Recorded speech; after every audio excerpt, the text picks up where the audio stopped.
So, DJ Starrfox. How did that name come about?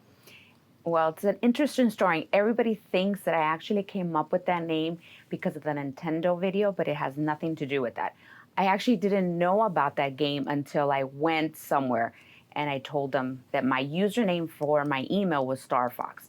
So the way I came up with the name was I was a big X-Files fan. I loved the X-Files and I loved Fox Mulder. And if I ever had a daughter, I was going to name her Star. So I combined Star and Fox together, and I came up with Starrfox. So I've been using this name since 1996. And again, I had no idea there was a Nintendo game. And when somebody told me that if I got the name out of the Starrfox game, I said, no, it has nothing to do with that. Yeah, I remember playing that game. It was in the Maquinitas at the McDonald's, the one on 10th in McAllen. It was actually pretty fun. But so then, did you get like a lot of people coming up to you and asking? Is that like your number one question that you get during your gigs? Yes, everybody actually always asks me how I came up with the name Starrfox. And that's the story. I mean, that's the story behind the name. And everybody thinks, oh, Starrfox the game. I'm like, no, not Starrfox the game. But when I tell them the way I came up with it, they think it's really cool because a lot of people do remember the X-Files and they love that show just as much as I do. So how did you get into DJing? Like, how did it come into your life? Well, I've always been very passionate about music. Music was something that I grew up with. My whole entire family loved music. My mom and my dad loved to play music. We would play records when I was a kid, and my sister also is a big influence in the music that I listen to. And I always wanted to be a DJ. I actually grew up in LA. I was born and raised in East Los Angeles, and I grew up listening to a radio station called K-Rock. And there was one DJ there. Her name was Dusty Streets. And I always wanted to be like Dusty Streets. But it just never happened. It never happened. So when I moved to Texas, actually a few years ago, I've been living here for 28 years. But when I moved to Texas, I said, okay, well, maybe I can someday be a DJ. But, again, that never came about. And in 2019, I did have the opportunity to become a DJ, a vinyl DJ, because I do still have my collection of when I was a kid. And that's when I started. I started in 2019. But I started with the group, and I do want to mention that I did start with the Chulita Vinyl Club. So I do need to thank them for giving me that opportunity. It didn't work out, and so I ended up going on my own. And last year is when I really just decided that I wanted to continue doing what I do now. So when it comes to DJing, a lot of people think either two things.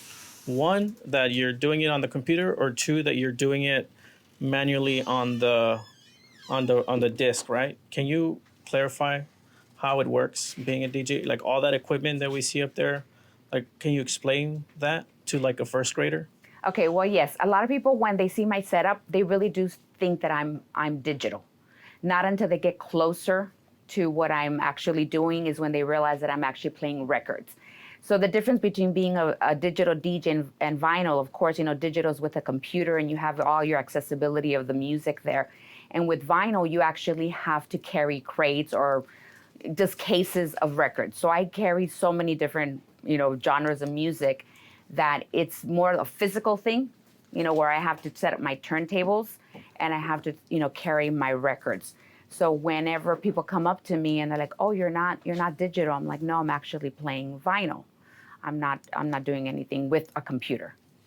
And what did your family say when they first saw you at your first concert or your first gig? Or tell us about that experience for you. Well, my mom, when I told my mom that I wanted to be a vinyl DJ, that I told her, I want to do this. I really want to start using my records of when I was a kid. My mom said, okay. So she actually kept a lot of my records. I have a crate that she gave me of a lot of records that I collected when I was younger. And she thought that was pretty cool. She said, okay, yeah, do what you like. My mom has always been a type of person that's very supportive with anything that I want to do or that we wanted to do. My mom was pretty supportive with the kind of music we listened to, the way we dressed. She was always cool with it. And so when you get your first gig, how did that come about? Did you reach out to that location or did you know that person? Okay, well, I'm going to talk about how I started on my own. So last year when I had one turntable. Yeah. So last year I decided to get two brand new turntables. So when I got my turntables and I got all my equipment, I actually started going out to a lot of different events, kind of networking events. I went to women's events. I went to any type of event where I can get my name out there. And actually, the first place that I reached out to, because I started going to that bar, was Stick Lizards in McAllen. So I started. Stick Lizards. Yes, Stick Lizards in McAllen. They're closed already, but they were off of Upas and 10th Street. So I was going there. But was that like a coffee shop or what is that? No, it's a bar. It was actually a bar. It was a bar, and it was outdoors. They had like a little outdoor section, and inside it was not your typical kind of bar, I would say. It was more like a very relaxed, very friendly atmosphere, kind of. We would always call it the Cheers of McAllen, because when you went to Stick Lizards, everybody knew your name, everybody knew you. So you would perform there for free, or how would that? Well, I started going there, and I talked to Mike. Mike was the one running Stick Lizards, and I approached him and I told him that I wanted to DJ. And Mike looked at me and said, okay, sure. And I went again. I went multiple times, and finally Mike said, okay, Cindy, you can DJ here. What day do you want to play? And I told him, well, whenever. And he said, okay, let's try a Sunday. So the first time I DJ was on a Sunday in April. But how did you pick what type of music to play? How do you come about choosing that? Well, I really didn't choose the genre. I figured, since it was an older crowd, that I could play a lot of like the 70s, 80s, and Mike pretty much told me that I could play whatever I wanted to play. And so I just went through my collection of records, and I took as many records as I could, because I always carry way more than I'm supposed to, because I DJ there for 3 hours. Oh, but wow. I always want to have, I guess, a variety of music, just in case people want to request a song. So have you ever gotten like a song that you don't have? Yes. There has been many times, a lot of the Tejano music. People have actually requested Tejano music. I'm not a big fan of Tejano. So yes, people request that, and I don't have it. Well, guys, we're gonna have to find some Tejano for you. Anybody knows of any records? Yeah, a lot of people. That's where this is our cultura here. Yeah, a lot of people like Tejano down here, actually. Yes. That's surprising that you don't like it. No, I don't. I play Selena. I do have Selena, and I do play her. I remember hearing it at Tropicasa. I believe you were playing it. Yes, I do have Selena. She's probably the only Tejano artist that I have. Right, well, that's an entire genre right there. Yes, Selena. that I need to get. Yeah. I think it's amazing because it's vintage. Like you didn't succumb to what everything else is, computer, and you kept it real. Yeah. DJing with the Old vinyl. school. That's what people call me. They always say that I'm an old school DJ. And actually, there's a lot of times where I play at different bars. Last week, I played at Skin Dudes, and I heard somebody say, "Wow, she's a real DJ." So do you have like a bodyguard that you carry around? I don't have a bodyguard. I don't have a bodyguard, but I have my roadie. Yes, she has a rider my guy. roadie who helps me out. And if it wasn't for him, honestly, I mean, it was carrying a lot of records. They're very heavy. So if it wasn't for him, I mean, I don't know if I would still be doing it, because it's a lot of work. Shout out to the roadie. That's right. Shout out The to Alex, rider the roadie. guy in the house. We all know who you are. Hey, luego, so how is it like finding gigs now? Like, do a lot of people know you now? Do a lot of people look for you? By word of mouth, people have known me and stuff, and I, when they see me play at a bar or at an event, because I played at farmers markets, I've played at different events, I usually give them my card and word of mouth, and that's how I get my gigs booked. Nice. So I remember you were always wearing the ears that you're wearing right now. Is that do you take that everywhere you go? Everywhere I go, and whenever I DJ, I always wear my ears. Yes, that is my signature, the ears, because I'm DJ Starrfox. So I always wear them whenever I DJ. Nice. Do you have any upcoming events that you're participating in? Yes, I have an upcoming event that I'm actually really looking forward to, and it's with Yvette's going to be having her models there, and it's going to be a women's event. Yes, ma'am. On May Phoenix the 6th. Gallery. Yeah, May the 6th at Phoenix Gallery. So I'm really looking forward to that event, because it's going to be an all-women's event. Everybody who's going to be participating are going to be... All the artists are women. women, It's Women Empowerment Month. It's Mother's Day. I'm going to be auctioning off some beautiful vintage bags from Chanel and maybe a fur coat. Oh, Wow. or maybe some fur ears. I don't know yet, but we're gonna really we're gonna throw a good party, and I'm excited to have you as our DJ. It's gonna be Yes, I am excited. phenomenal. I'm really excited about that too. I think So it's gonna be great. yes. We're gonna put the details on when we release everything. What's it like being a woman in music, a DJ? I'm glad you asked that question because actually I really do think it's very difficult because I think that DJing is male dominated, and you see a lot of male DJs, and you don't see that many women DJs. So being a woman vinyl DJ, again, not digital, I think it's twice as hard because there's not that many out there. But I also like that it's different, that I'm unique when it comes to that. It's a niche that I have because not everybody's actually doing vinyl. So that's how I always see myself, kind of setting myself apart from everybody else. But it has been difficult being a woman DJ because I've gone to different bars and they sometimes prefer a male guy to That's come the in. same thing that I found in the Valley. A lot of the artists and art, when I say artists, I'm talking about music, fashion, photography, the arts. There's not too many women. And now I'm noticing that women are taking over all of a sudden. Because I'm a stylist, artist, whatever. I think that it's important for women to also be creative and passionate. Because I think we have an upper hand on that. Being, motherly. And, Yeah, I it's agree. an innate characteristic. So Yes, I agree. This is part of the reason why we're doing the podcast, because we want to empower women to become DJs, to become artists, to become, anything their hearts desire. Exactly, passion. yes. And So true. I commend you for that. Yes, Because, and I think there is a lot of artists, a lot of women artists who are pioneers in what they do. I mean, you can think about like women in bands like the Go-Go's. also like Okay. Texas Sweethearts, like Elisa De Hoya. So she's been on our podcast before. And she also spoke about her mom being a pivotal. Yeah, my mom and my sister, I would say, were my biggest influence in music. That's amazing. Yes. So what was the club that you were in that you mentioned earlier?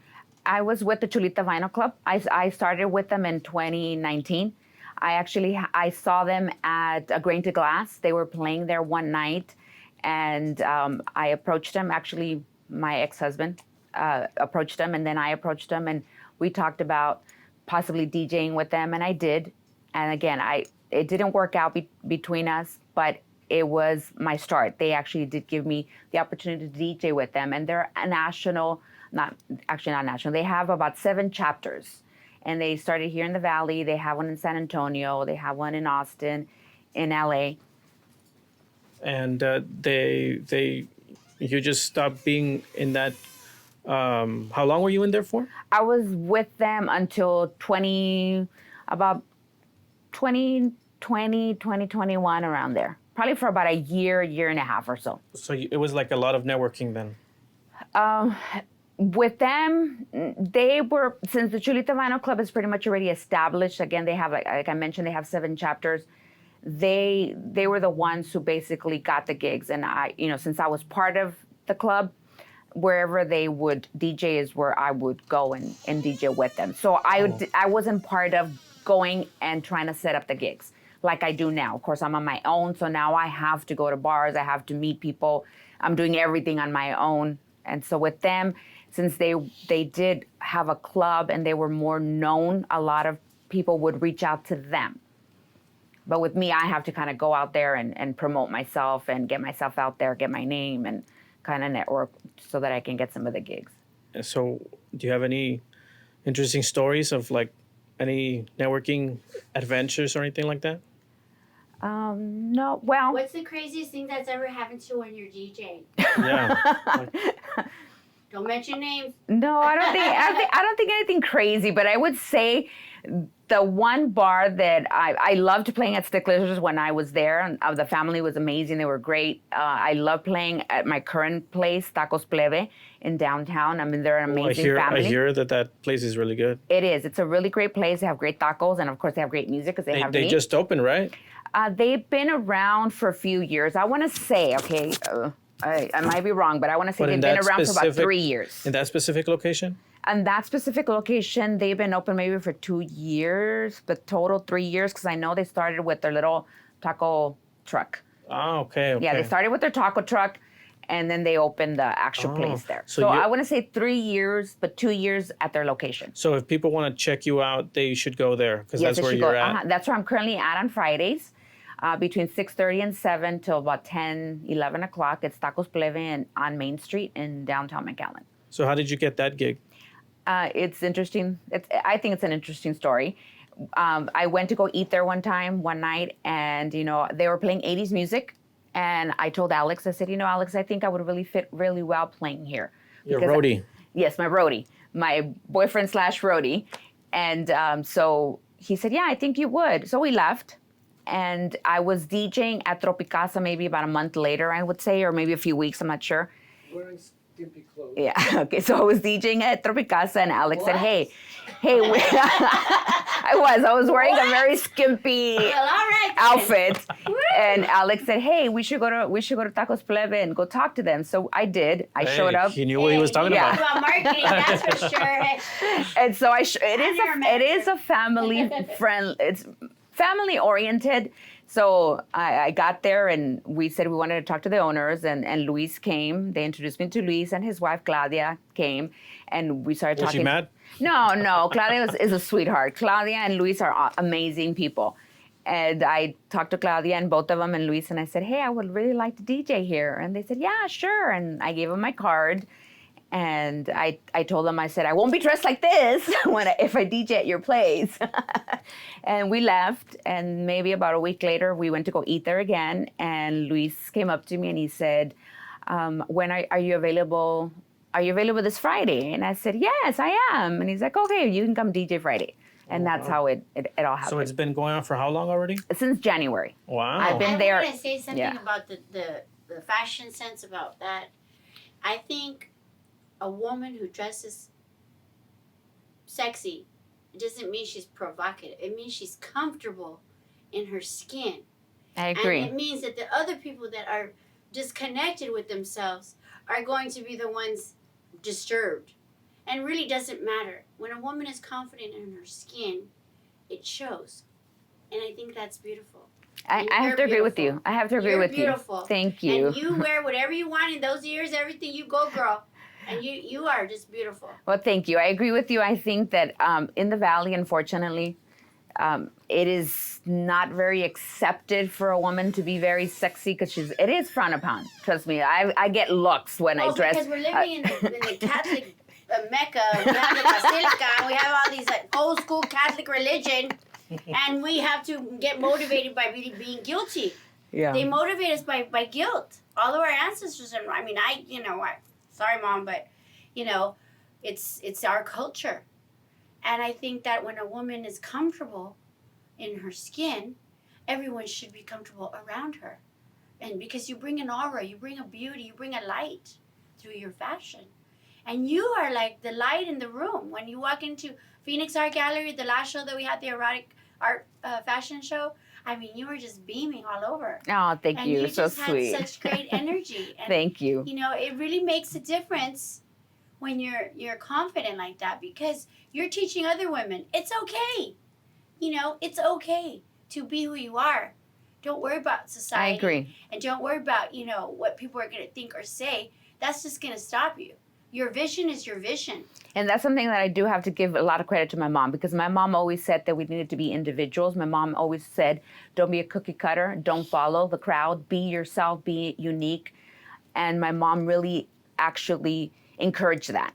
She encouraged me. If it was okay for me to wear purple hair, she was okay with it. If I wanted to pierce my nose, again, the music that I listened to, my mom really did encourage that. She always wanted us, her kids, to be individuals, unique. And I would say that I have been different, unique.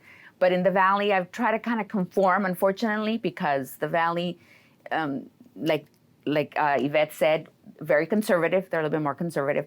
And at Tacos Plebe, I try to be very conservative. At my other gigs, yes, I can be a little bit more provocative or a little bit more showy. Woo! Yes. So your next gig is this upcoming Friday, and then every Friday, right? Yes, I'm there every Friday. And then the Yes. Phoenix Gallery show was when again? May 6th. May 6th, which is on Saturday. Saturday. May 6th. Okay. So, Yeah. And that one was themed independent woman, or what was the theme? It's Women Empowerment Month. And so we're doing this show with all female artists, musicians, and it's basically a woman's event. But of course, the men are invited. We have a lot of things up our sleeves, and we have a lot of exciting and interesting pieces that are going to be shown. When a lot of the artists like Gabby, what is it, Gabby Rico. We have Cheryl Anderson. We have Jennifer Poppy. There's several female artists that are going to be showcasing their art there, and it's going to be a phenomenal show.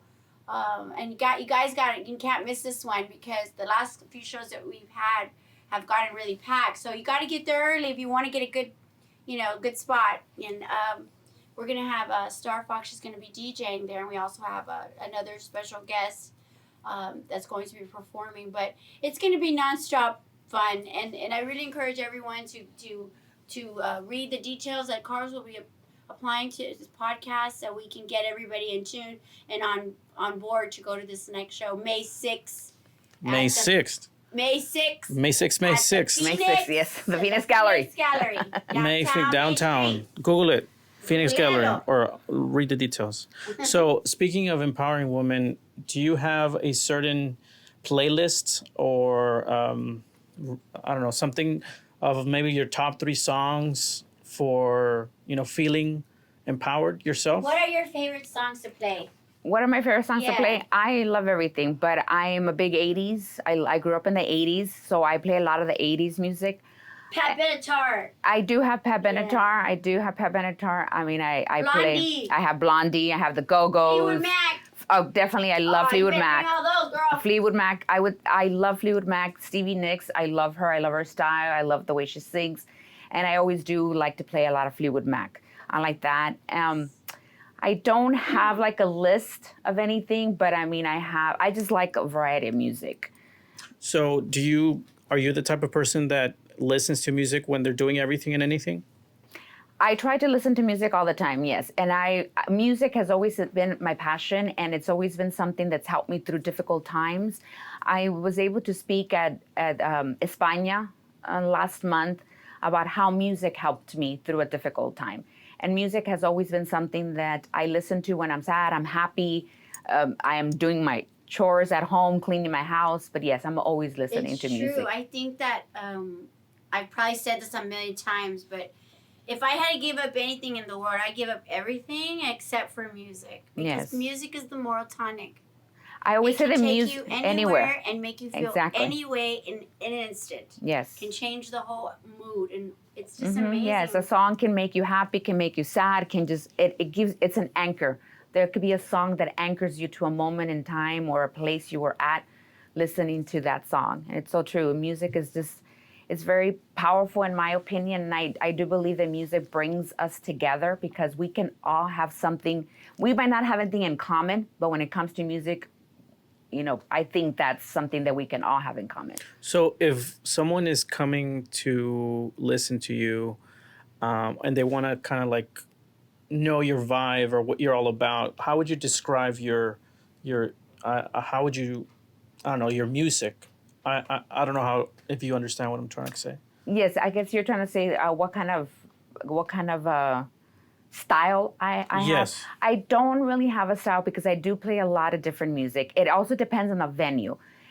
There's some venues where I cater it more to what that venue is about. For example, like I could say Skin Doos. Skin Doos is an older crowd. There is younger people there, but I do tend to, when I DJ there, I take a lot of my 70s rock music. I do take a lot of the 80s stuff, and a lot of people really can relate to it because it's an older crowd.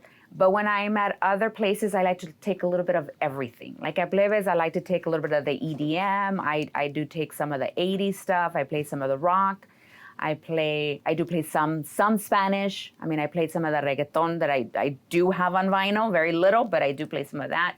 So I play a little bit of everything. But there is some places that I do try to, I guess, fit the type of music that place would like the most. So, like, let's say you have the selection of any type of business, and they give you this one-time opportunity to play at their event or at their restaurant or business or whatever. Who would you say would most benefit from having you there? Like, what type of, I guess your dream location is what I'm asking to like be playing at. My dream location or dream place event? Yeah, like if someone came up to you. Burning Man. Burning Man. Hot one's going to Burning Man. Burning Man in Vegas. Burning Man in Vegas. Yes, let's go to Burning Man with David. Okay, there's several events that I would really love to do. I mean, actually, it just happened this weekend. Actually, yesterday, Brewsome would be an event that I would love to do. At the island? No, they have it here in McAllen. When is that? It happened yesterday. It's a restaurant, right? No, Brewsome. Brewsome is hosted by.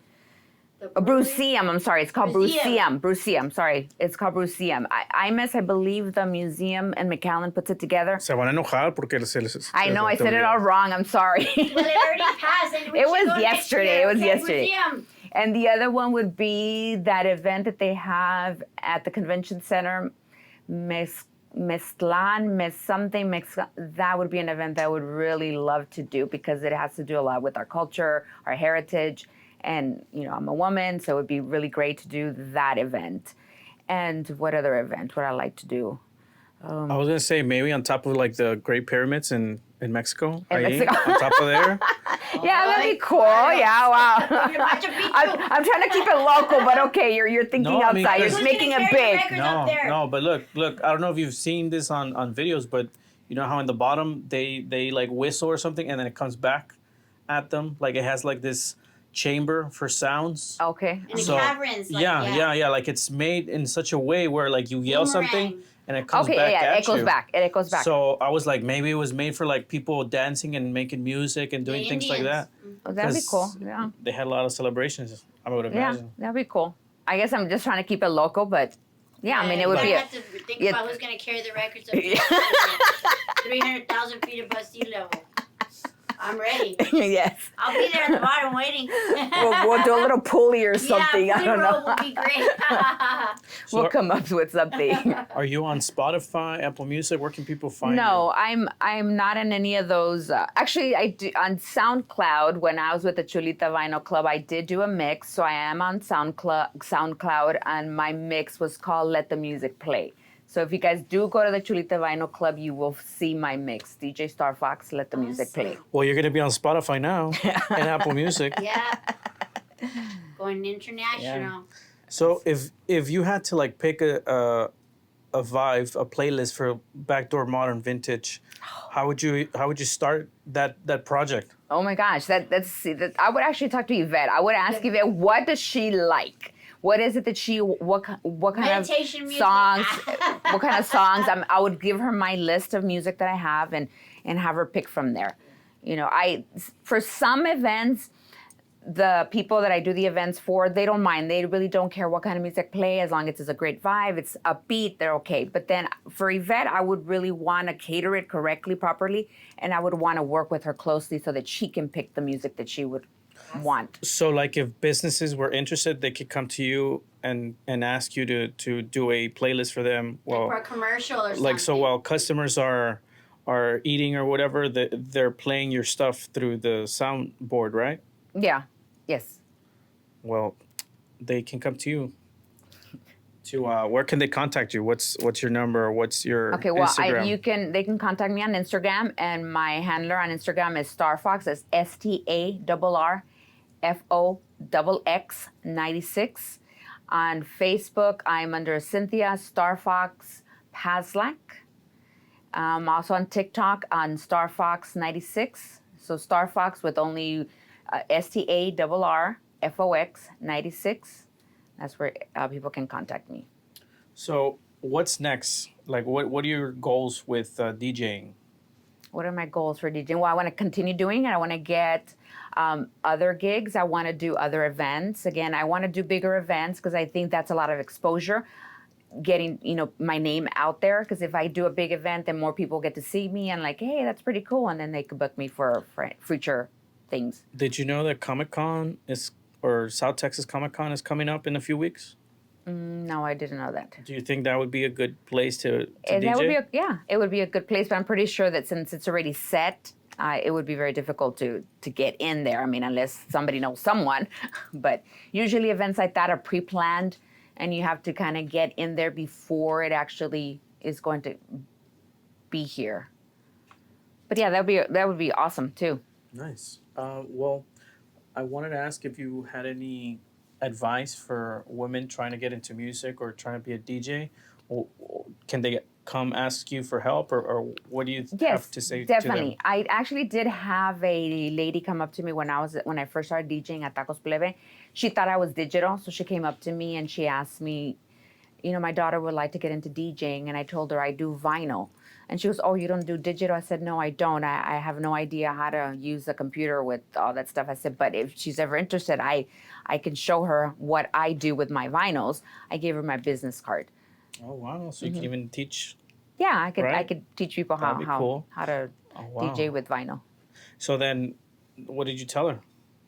I just told her that, I bought my turntables, and she's like, oh, okay. She goes, I thought you were digital. I'm like, no. So when she kind of got closer and she saw what I was doing, I just told her, your daughter would need, 2 turntables if she wants to do a vinyl, a mixer, and I showed her all my records, and she's like, okay, my daughter wants to get into digital because it's more compact, less things to carry. Yeah. I bet you felt pretty good, and you're like, nope, it's not digital, it's a vinyl. Yes, it was really nice of her to come and ask me. But when they see everything that I have to carry, I think it's a little bit kind of, I wouldn't say discouraging, it's just a lot of stuff that I have to carry.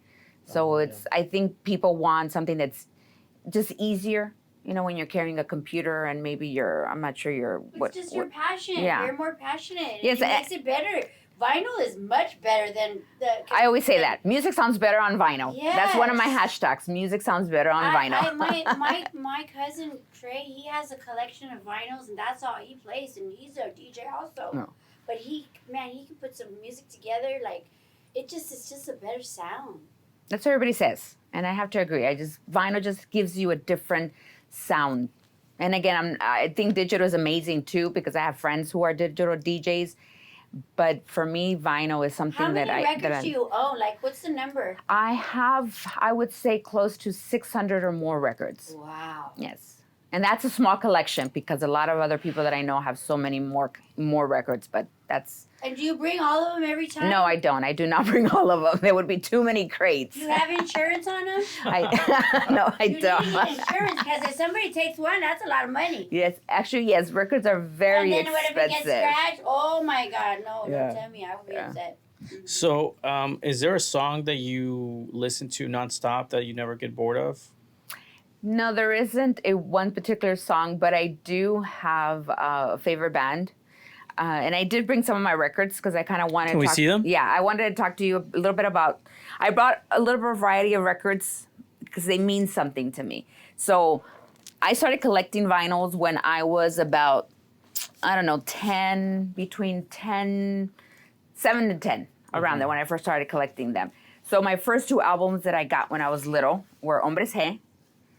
It was Hombres G. It's a mix. It's actually a mix. Fresas all over again. So this was my one of my first vinyls, Mecano. So I listened to look at the 80s. the Spanish stuff that I like is more the Spanish pop, the Spanish rock. Yeah. So these were 2 of my first records that I got when I was a kid living in Mexico because I used to live in Mexico. Chow? No, I don't, but I want to get that. Yeah, that's one of my. That's a hot topic. Yeah, I want to get that. And then my mom was a big ABBA fan, and I love ABBA. ABBA is one of my favorite, I guess, disco 70s band. Put that up to the camera. I want to show the clothes. Hey, that's awesome. And my mom would always play ABBA. Wow. So I grew up with ABBA, and I love them. I love them very much. I would say my song that I listen to a lot from this album is Gimme Gimme. Yeah, Gimme Gimme, A Man After Midnight. Yeah. Everybody wants that. Yeah, everybody wants that. After midnight all the time. Yeah. And then I grew up, like I said, in the 80s, and one of my favorite bands from the 80s was actually Depeche Mode. So I brought a few of their records. And I brought these records because Depeche Mode started back in the 80s. And so, I mean, Depeche Mode to me was just I love them so much. I loved them, and I have practically all the records. Favorite bands. And this is a really cool album, and the reason why I brought this one is because this is kind of when Depeche Mode started getting a little bit popular. So they decided to do a little documentary called 101, and they ended up in California, in Pasadena, California. And I went to that concert. That was like a very iconic concert. I can't tell you how many people attended. I should have looked it up. But this made Depeche Mode pretty popular back in 1989. So that's why I brought this record, because I was there at the Rose Bowl in 1989. I was there at that concert. And then the other one I brought was Violator. I want to bring all those to the show because I'm already getting excited right now. Just yes. to imagine that we're going to throw up 80s pop. Oh, yeah. party. I'll bring as many records and I'm going to do my hair songs. like the flock of seagulls. Yeah, I love the flock of seagulls. And the reason why I brought this one too is because Violator actually is what made Depeche Mode pretty popular. So a lot of times when people come and ask me for Depeche Mode, Violator is one of the albums that they always ask me, you know, because it has songs that they know. When I take a lot of my older Depeche Mode songs, I show it to them and they like, do you have Personal Jesus, you know? So a lot of people know this album. And because when I take my older albums, they don't know the songs. So that's why I brought this album, because also this made Depeche Mode pretty popular as well. And I have a story also, because I was there in California when Depeche Mode went to a record store called Music Plus, I believe, or The Warehouse. Mm-hmm. I think The Warehouse. And a riot happened. So if you guys ever want to look it up. It was in LA. The radio station that I mentioned earlier, KROQ, actually were the ones hosting the band. I was there, but I didn't get to see them because there was such a big crowd that ended up showing up. They didn't anticipate such a big crowd that a riot happened. And I didn't get to see, and that's when their album was released back in 92. And so that's what's that name again? What's the name of that album? This is Violator. That's Violator. Yeah, Violator. Yeah, Violator. Wow. And this is actually my favorite Depeche Mode album. I love this album, Black Celebration, because it's a little bit darker. It has, I don't know how to describe it, but every single song in this album I love. It's one of my favorite ones. And it's not one of my original ones. The ones I'm showing you are my original ones. I recently bought this maybe like 2 years ago. So this is one of their albums that I didn't buy when I was younger, because all the Depeche Mode albums that I have are my original ones of when I was a kid. But this is my favorite Depeche Mode album. I like Upstairs at Eric's. I like... Yes. I like that's the scene that, you know, the 80s. I have that album. I have the Upstairs with Eric. And what is it? The other one is called, it's like Essence, or no, wait, thinking. No, yeah, that's when I was in high school. I used to listen to all that music in high school. And it's really something that has never... That's like always in style, that music. Yeah, the 80s music always, everybody loves the 80s. I think everybody can not relate, but everybody seems to really gravitate towards the 80s music. Hey, ¿no te trajo to drink, to roadie? No me lo trajo. I know. Okay, but then I'm going to show you I'm going to show you more on my other records. Well, this is my current favorite band. They're Need to Breathe. Not a lot of people know who Need to Breathe is. And I've been able to see them almost every year with one of my friends, and I love Need to Breathe. So if you guys ever get a chance to listen to them, I actually got to meet the band members and get pictures with them. And I think that the lead singer might think we're crazy, because every time he has a concert or they have a concert, we always wait for them after the concert is over to meet them. And I was very lucky to see them with my friend. Really? Yes. You saw them? I saw them and I got to meet them. I saw them in concert and we waited for them after the concert, and we took pictures with them. ¿Y luego? ¿Qué? Did you tell them something? I just told them that I love their music, and my friend told the lead singer, Bear, that because of me, you know, she got to hear them and know who they were. And, you know, she told Bear that their music helped her through a very difficult time in her life. Wow. So we always see them every year. So this is an awesome band to go see or listen to, Need to Breathe. Need to Breathe. Wow. And has ever anyone come up to you and said something like, wow, you inspired me, or something like that? Not yet. That hasn't happened yet. But no, actually there was a little girl. They didn't say inspire me, but there was a little girl at actually Tacos Plebe. She was really cute. She came up to me. She was maybe like 10 years old, and she asked me if I had Tears for Fears, and I did. I played Tears for Fears for her. She asked me if I had Queen, and I did. So I Oh, played I Queen. love So the little Queen. girl was really young and had really good taste in music. And she told me that she really liked my vibe. And she said, "Oh, you're an obsession. You're an obsession." I didn't understand what she meant by that, but I guess she meant that she thought I was cool. Hey, that's awesome. Yeah. Nice. And do you have like a Cash App that you can maybe shout out? Yes, it's Starrfox 96. So it's STARRFOX 96. What does the On Cash App. say? Yeah. What does the fox say? Oh yeah. Yeah. Do people ever mention Yes, that? people actually ask me That's for a that song. girl. People ask me if I have that song by Yelvis. I believe it's the guy who sings it. Yeah, What I does think the it was fox like a say? one-hit Yeah, one wonder. hit wonder. Yes, people do ask me for that song. Oh wow. Yeah, that song was crazy popular. It was like, I think for an entire year whenever it came out. Yeah, So- it's a weird song, but pretty cool. I want to get it. Yeah, that's the first thing I thought about when I saw you at Tropicasa. I think it was what party was it? You were playing there. There was a bunch of Yeah, I don't remember. I think it was in December. I think it was December. Yeah, I think or it was January. The ending of December, early January. I don't know. I've played at Yeah. Tropicasa like 3 times. You know. it seems like Main Street is where like all this buzz is happening. Would you agree? Yes, I would definitely agree. And I do have to give a shout out to Tropicasa for actually also allowing me to play there. It was really It's skimpy cool. clothes. And skimpy clothes. Yes. Yeah. So I loved playing at Tropicasa. It's really cool vibe and cool people. And I always say that Pete allows me to be me, which is really cool. The owner, Pete, Yeah, Pete. and his brother. So I confused him with his brother the other day. Yeah, it's Pete and Indigo. And then was it the other one named Leon or something like that? Well, that's I know Indigo as Indigo. I don't know what his real name is, and what Pete goes by his DJ name Flacucho. Flacucho. Yeah, Oh but wow. So I'm- do you hang out? Do you just hang out with DJs now? Not really, but I have quite a few friends that are DJs. Yeah, I want to give a shout out to my friend Vincent, DJ Vince, and Roll Dog. Oh damn. Yes. Roll Dog. Shout out Roll Dog. Yeah, shout out to Roll Dog. I saw Vincent the other day at Roosevelt's. Yeah, Vincent and I have DJed together multiple times. We DJed at Tropicasa. We've DJed at his mom's party. She throws parties at her house, and Yeah. we tend to DJ together. I And don't we've know- done events together. Yeah, I don't know if he gets mad when they tell him Thor 956. No, I don't think so. He embraces the Thor reference. Yeah, because that's the first thing I think about. Like Thor right away. Boom. I guess just because he has long. This long hair. Well, he Long also hair. gets. They tell him that he looks like Kid Rock. Oh yeah, Yvette calls him Kid Rock. Yeah. Yeah, that's true. Yeah.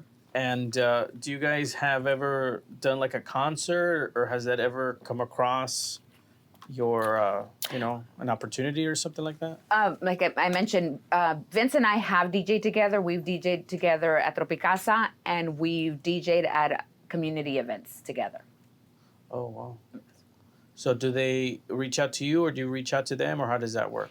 For the events. community event, they reached out to me because I knew one of the artists that was hosting the community. It was a community art event, so he reached out to me and he asked me if I knew anybody else who would want to DJ. So I mentioned Vincent and I mentioned and Roland, so they were able to DJ there. I DJed first. I did my vinyl, and then they came in with their digital because they are digital DJs. Nice. If the people listening and watching who've been with us these 43 minutes, if they can take away anything from you, what would that be? For me personally, or just what I do? Whatever you want. Okay, well, I would say that I think we should all follow our passion no matter our age. It's never too late. I mean, I am a little bit older, I'm female, but it doesn't matter. I mean, if you really are passionate about something and you really want to pursue it, I say go ahead and pursue it. Do anything and everything possible to make that dream come true. Don't give up. I mean, there are going to be obstacles along the way, but with anything in life, there's always going to be challenges, but as long as you keep pursuing your dream, I really do believe that you can accomplish anything. Thank you so much for coming. Thank you. That me. The message is the fox is in the house. The message, beep, beep, beep. Well, I just wanted to say thank you, Mamas, and I love you thank so you. much. Oh, thank I'm you. so looking forward to working this next project together, and I think it's going to be phenomenal. And I love your energy. Oh, thank you. And I just think you're so beautiful. Oh, thanks. And And thank you for styling me. Yes, stand up and show everybody your outfit, please. Stand up.